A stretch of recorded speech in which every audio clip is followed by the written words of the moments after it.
तर उद्या सर्वपक्षीय मोर्चाच्या पार्श्वभूमीवर बीडमध्ये कसा पोलीस बंदोबस्त असणार आहे आपण पाहूयात। तर मोर्चासाठी शेकडो पोलिसांचा बंदोबस्त या ठिकाणी तैनात करण्यात येणार आहे। 400 अंमलदार, वाहतूक व्यवस्थेचे 70 अंमलदार यावेळी तैनात असतील। अतिरिक्त पोलीस आयुक्त आणि इनचार्ज ऑफिसरची बंदोबस्तावरती नजर असेल। 4 पोलीस उप अधीक्षक अंमलदारांसह तैनात।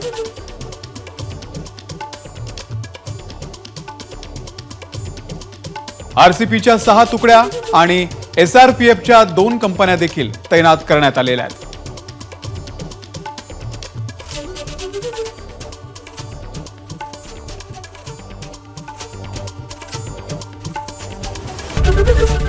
एबीपी माझा, उघडा डोळे बघा नीट।